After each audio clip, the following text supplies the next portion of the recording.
दोस्तों नमस्कार। आज हम बात करेंगे एक खास मसले का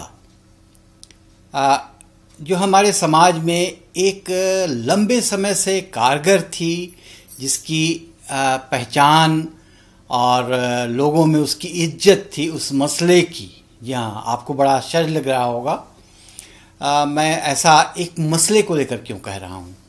दरअसल मामला इस विषय का इसलिए भी है क्योंकि अब उस विषय पर बात करने से, उस विषय पर आप किसी बड़े अधिकारी, बड़े नेता, खासकर सत्ता में जो नेता हैं उनसे बात करेंगे तो वो नाक बहुत सिकोड़ने लगते हैं।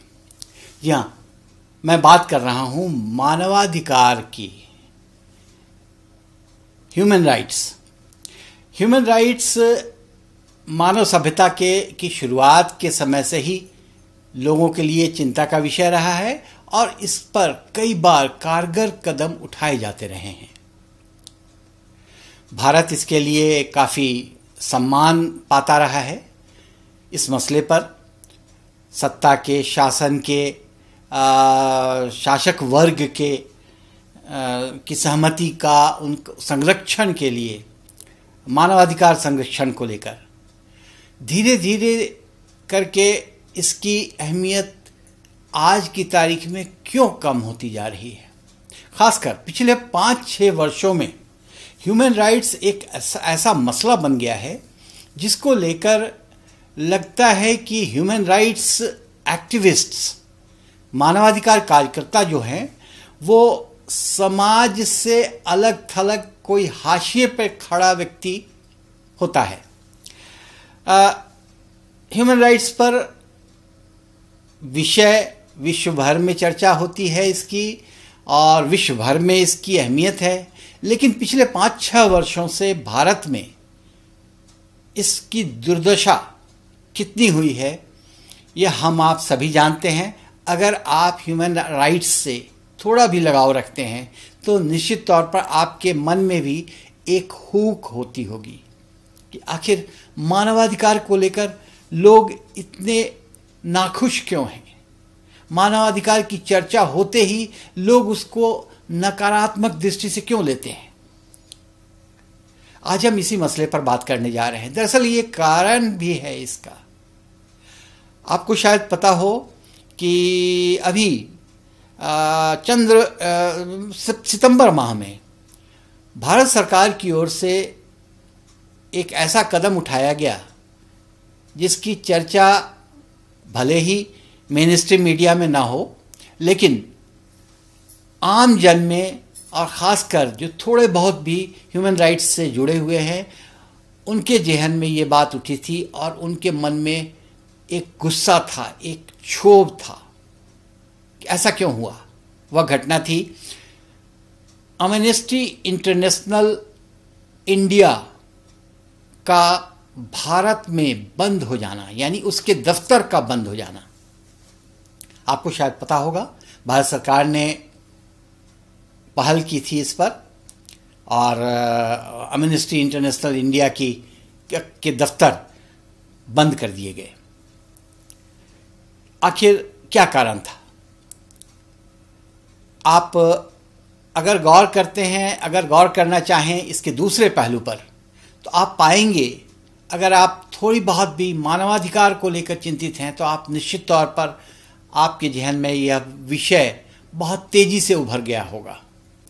हाल के दिनों में मानवाधिकार हनन की जो घटनाएं बढ़ी हैं, कई मुद्दे हैं अभी हाल में। अब तो ताज़ा तरीन तो यही है, ये लव जिहाद भी इसके तहत आता है, जिस पर कई राज्य सरकारें कानून बनाने जा रही हैं। यूपी ने बना लिया है, मध्य प्रदेश बना चुका है लगभग, कई और जो भाजपा शासित प्रदेश है उन्होंने लव जिहाद जैसे मसले पर अपना कानून लाया है। वो एक अलग विषय है विचार विमर्श का और उस पर बहस का। आज हम बात कर रहे हैं केवल मानवाधिकार को लेकर। तो दिल्ली स्थित एमनेस्टी इंटरनेशनल का दफ्तर बंद कर दिया गया। इसके पीछे कई कारण हो सकते हैं। कहा जा रहा था कि एमनेस्टी इंटरनेशनल की जो रिपोर्ट्स आ रही है वह भारत सरकार को पसंद नहीं आ रही है। नरेंद्र मोदी सरकार को वो रिपोर्ट अच्छी नहीं लग रही थी, उनको भाती नहीं थी। उनको लगता था कि उनकी आलोचना हो रही है। आलोचना, जी हाँ, आलोचना पर भी मैं बात करूँगा। दरअसल आज मैं बात करना चाहता हूँ एक ख़ास ऐसे मसले पर, मानवाधिकार के हनन के मसले पर ही, जिसमें एक शख्सियत ने बात उठाई है। ब्रूट नाम की एक संस्था है जिसने एक वीडियो पब्लिश किया है। उसमें एमनेस्टी इंटरनेशनल इंडिया की प्रभारी, बल्कि साउथ एशिया की क्षेत्रीय निदेशक हैं यामिनी। यामिनी का एक वीडियो बहुत ही भावुकता भरे अंदाज में सामने आया है 2 दिन पहले, और उस वीडियो को आपको मैं पूरी सुनाऊंगा। आप खुद भी जाकर उस वीडियो को सुन सकते हैं। उस वीडियो को सुनने के लिए लिंक यहाँ डिस्क्रिप्शन में दिया जा रहा है, आप डायरेक्ट उस वीडियो को सुनिए। और यहाँ भी मैं आपको उस वीडियो को सुनाता हूँ और कोशिश करूँगा कि उसके अनुवाद भी आपको हिंदी में तुरंत सुनाऊं। Dear Prime Minister Modi, my name is Yamini. I am the South Asia Regional Director for Amnesty International. I am calling upon you with a sense of deep distress. And I am distressed because India was known for its values of pluralism and tradition of tolerance. However, the India that we see today looks like a very different country. In our country now, an 83-year-old Father Stan Swami can be put behind bars only because he is being critical of the government. Likewise, there have been several other instances of individuals who have been critical of the government, whether through a simple social media post or by participating in peaceful protests, who have been put behind prisons and have been criminalized and demonized. It has become dangerous to stand up against injustice in today's India. Amnesty India has had to close its office. Amnesty India's bank accounts have been frozen and we haven't been able to pay salary to our colleagues for months now, especially so in today's distressing COVID times. This happened because we brought out 2 reports. One was a report that we brought out on the Delhi violence that took place earlier this year, documenting police complicity in the violence, and the other was a report documenting human rights violations in Kashmir. Now, both these have been verified by independent observers. We do understand, Prime Minister, that you want India to play an important role at the United Nations and at the global fora, and we want India to do that too. However, the fundamental principles of United Nations is human rights, and how will we uphold human rights values for the whole world when in our own country we are cracking down on dissent? Our Supreme Court had said that dissent is the safety valve of democracy. I do call upon you, Prime Minister, to ensure that those who do human rights work do not face crackdown. Thank you. तो आपने पूरा video सुना, अंग्रेजी में था। इसका हिंदी अनुवाद मैं करने की कोशिश कर रहा हूं, आपको सुनाता हूं। मैंने कुछ अनुवाद कर रखा है। जैसा कि यामिनी जी ने कहा, प्रिय प्रधानमंत्री मोदी, मेरा नाम यामिनी है। मैं एमनेस्टी इंटरनेशनल के दक्षिण एशिया की क्षेत्रीय निदेशक हूं। मैं गहरे संकट की भावना के साथ गुहार लगा रही हूं और मैं व्यथित हूं क्योंकि भारत बहुलतावाद और सहिष्णुता के परंपरा के मूल्यों के लिए जाना जाता है। जी हाँ, ये सच है। यामिनी ने ऐसे ही दुखती रग पर हाथ रखा है जिसको चिंता होनी चाहिए। आगे कहती हैं, जबकि आज हम जो भारत देख रहे हैं वह बिल्कुल अलग देश जैसा लगता है। हमारे देश में अब एक 83 वर्षीय फादर स्टेन स्वामी को केवल इसलिए सलाखों के पीछे रखा जा सकता है क्योंकि वह सरकार की आलोचना कर रहे हैं। आपने सुना होगा कि फादर स्टेन स्वामी को हाल के दिनों में रांची से उनके आवास से गिरफ्तार कर ले जाया गया मुंबई। एनआईए की टीम आई थी और इस मसले उन पर आरोप है राजद्रोह का, जहाँ कुछ लोग इसे देशद्रोह कहते हैं, लेकिन शाब्दिक अर्थ उसका जो है वो राजद्रोह ही है। उन पर आरोप लगाया गया है राजद्रोह का। एक घटना है जो पुणे की एक घटना थी, जिसमें हालांकि ये बात स्पष्ट हो चुका है कि फादर स्टेन स्वामी उस घटना में शामिल नहीं थे। उन्होंने बार बार इस बात की चर्चा की है, बावजूद उसके 83 वर्षीय फादर स्टेन स्वामी को NIA की टीम गिरफ्तार कर ले गई। बहरहाल हम आगे बात करते हैं। अभी हम बात कर रहे हैं यामिनी जी के उस कथन की। यामिनी कहती हैं, एक 83 वर्षीय फादर स्टेन स्वामी को केवल इसलिए सलाखों के पीछे रखा जा सकता है क्योंकि वह सरकार की आलोचना कर रहे हैं। इसी तरह ऐसे कई अन्य उदाहरण हैं जो सरकार की आलोचना भर कर रहे हैं, चाहे वह एक साधारण सोशल मीडिया पोस्ट के माध्यम से हो या शांतिपूर्ण विरोध प्रदर्शनों में भाग लेने से। ऐसे लोगों को जेलों में डाल दिया गया है और उन्हें अपराधियों के रूप में दर्शाया जा रहा है। आज के भारत में, यामिनी आगे कहती हैं, आज के भारत में अन्याय के खिलाफ खड़ा होना खतरनाक हो गया है। क्या वाकई आप भी मानते हैं? वाकई ऐसी स्थिति है। बहुत सारे बुद्धिजीवियों ने इस पर चर्चा की है, आगे इस पर चर्चा भी होती रहेगी। इस पर कई ऐसे सामूहिक तौर पर लोगों ने अपने बयान जारी किए हैं, सरकार से मिन्नतें की हैं, गुहार लगाई है, लेकिन अब तक वैसा कोई असर दिखता नहीं है। बहरहाल हम यामिनी जी की बात कर रहे हैं, आगे वो क्या कहती हैं। वो कह रही थी, आज के भारत में अन्याय के खिलाफ खड़ा होना खतरनाक हो गया है। एमनेस्टी इंटरनेशनल को अपना कार्यालय बंद करना पड़ा है। एमनेस्टी इंडिया के बैंक खाते फ्रीज कर दिए गए हैं और हम महीनों से अपने सहयोगियों को वेतन नहीं दे पा रहे हैं, खासकर आज के संकटग्रस्त कोविड के समय में। यामिनी अपने सहकर्मियों का कष्ट भी बयां करती हैं।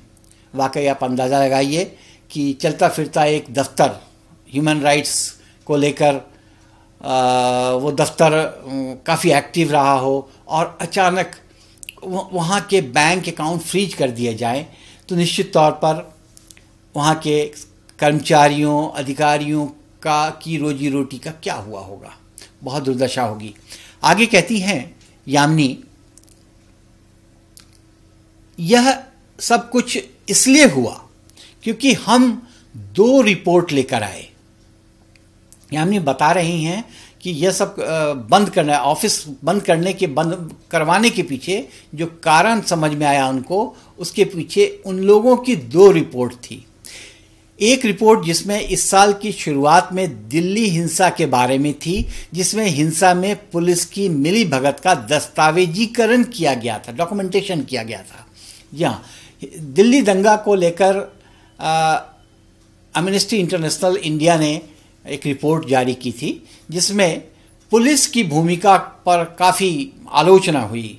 उसमें यहाँ तक कहा गया कि उसमें मिलीभगत है पुलिस की, और रिपोर्ट जिस ढंग से आई उससे खूब चर्चा हुई उस रिपोर्ट की कि किस तरह से पुलिस की क्रूरता और उसमें साजिश स्पष्ट सामने आया। आगे कहती हैं, यह एमनेस्टी इंटरनेशनल की पहली रिपोर्ट थी। दूसरी रिपोर्ट होती है जिसके बारे में कह रही हैं, और दूसरी रिपोर्ट कश्मीर में मानवाधिकारों के उल्लंघन के बारे में थी। यह तो अब सर्वविदित है। 370 धारा 370 उसको हटाने को लेकर जो मुद्दे सामने आए, जो विरोध शुरू हुआ, और उस दौरान उसके पहले से जो शुरुआत हो गई थी, जिस तरह से बड़ी संख्या में लोगों को जेलों में बंद कर दिया गया, उसके बाद उस दौरान बहुत सारी घटनाएं हुई जिसमें सशस्त्र पुलिस बल के आतंक की बात भी थी। और इस मसले पर एमनेस्टी इंटरनेशनल इंडिया ने दूसरी रिपोर्ट रखी थी, जिसकी चर्चा यामिनी कर रही हैं। यामिनी आगे कहती हैं, अब इन दोनों को यानी उन दोनों रिपोर्ट को स्वतंत्र पर्यवेक्षकों द्वारा सत्यापित किया जा चुका है। हमारा मानना है प्रधानमंत्री जी कि आप चाहते हैं कि भारत संयुक्त राष्ट्र और वैश्विक मंच पर एक महत्वपूर्ण भूमिका निभाए और हम भी चाहते हैं कि भारत ऐसा करे। यामिनी का कहना है कि वो जिस ढंग से भारत वो मानती हैं कि हमारे प्रधानमंत्री नरेंद्र मोदी भी चाहते हैं कि भारत विश्व स्तर पर अपनी एक महत्वपूर्ण भूमिका निभाएं, खासकर यूएनओ जैसी संस्था में उसकी महत्वपूर्ण भूमिका हो। और खुद यामिनी कहती है कि उनकी संस्था और वे लोग भी वही चाहते हैं। हालांकि आगे कहती हैं, हालांकि संयुक्त राष्ट्र के मूल सिद्धांत मानवाधिकार हैं। संयुक्त राष्ट्र संघ के मूल सिद्धांत मानवाधिकार हैं, ह्यूमन राइट्स हैं। और जब हम अपने ही देश में मतभेदों पर टूट पड़ रहे हैं, हमला कर रहे हैं, तो जो मतभेद जिन पर जो मतभेद रखते हैं उन पर हमला हो रहा है, तो हम पूरी दुनिया के लिए मानवाधिकारों के मूल्यों को कैसे बनाए रखेंगे? ये सवाल उठाती हैं यामिनी कि जब डिसेंट या मतभेद जो है, लोगों का असंतोष है, जो भी असंतोष व्यक्त करता है सरकार के रवैये से, प्रशासन के शासन के रवैये से, उस पर हमला होता है, उसकी जुबान बंद रखने की कोशिश होती है। ऐसे हालत में हम अपने को पर गौर क्यों न करें? जी हाँ, आगे कहती हैं, हमारे सुप्रीम कोर्ट ने भी कहा था कि मतभेद लोकतंत्र का सुरक्षा बल्ब है। आपको याद होगा सुप्रीम कोर्ट के शीर्ष जो न्यायाधीश हैं, उन्होंने एक केस के दौरान कहा था, इस वाक्य का उनका कहना था, और वो वाक्य काफ़ी लोगों में लोकप्रिय रहा, लोगों ने इसकी बड़ी प्रशंसा की। इस बात की चर्चा करती हैं यामिनी। आगे कहती हैं, और मैं आपसे आह्वान करती हूँ प्रधानमंत्री जी, आप यह सुनिश्चित करें कि जो लोग मानवाधिकार कार्यों में जुटे हैं उन्हें ऐसे हमलों का सामना न करना पड़े। यानी मानवाधिकार से जुड़े कार्यकर्ताओं का संरक्षण की जिम्मेवारी आप उठाएं। यह गुहार लगा रही हैं यामिनी। अंत में उन्होंने अपनी बातें धन्यवाद के साथ संपन्न की। इस मसले पर विवाद आगे बढ़े या ना बढ़े, लेकिन चिंता जरूर है कि क्या भारत से मानवाधिकार जैसा शब्द समाप्त कर दिया जाएगा? आप भी चिंता करें। दरअसल यह किसी खास वर्ग को लेकर नहीं है। मानवाधिकार किसी लोअर इनकम ग्रुप, किसी मिडिल इनकम ग्रुप, किसी हायर इनकम ग्रुप, इससे मतलब नहीं होता है। मानवाधिकार का मतलब है आपके वह अधिकार जो मौलिक हैं और जो कहीं न कहीं पर जिस पर हमले हो रहे हैं, जिस पर आक्रमण हो रहा है, जिसको कई बार सरकारी मशीनरी आपकी वास्तविकता, आपकी जो वास्तविक स्थिति है उसको समझकर भी उस पर वो अपना हक जमाकर उसको नज़रअंदाज करती हैं। आप अगर आलोचना या विरोध करते हैं तो आप दोषी करार दिए जाते हैं, अपराधियों की तरह। मानवाधिकार पर बहुत बहस अब और करने की क्या ज़रूरत है, मुझे नहीं लगता है। लेकिन अगर हम भूलते जा रहे हैं मानवाधिकार को, तो हमें एक बार अपने पुराने अनुभवों के बारे में सुनना चाहिए, पढ़ना चाहिए और आसपास नज़र दौड़ाना चाहिए। यामिनी जो कह रही हैं उसको एक बार फिर से आप ज़रूर सुनिए और इस पर बहस होनी चाहिए, इस पर आगे चर्चा होनी चाहिए कि आखिर स्टेन स्वामी या उन जैसे दर्जनों लोग सलाखों के पीछे बंद हैं अपराधियों की तरह।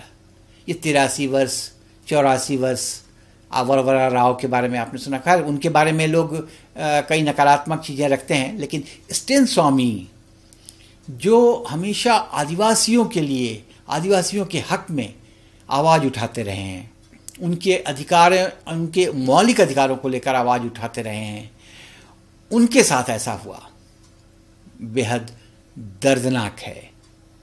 जरूर सोचिए। धन्यवाद।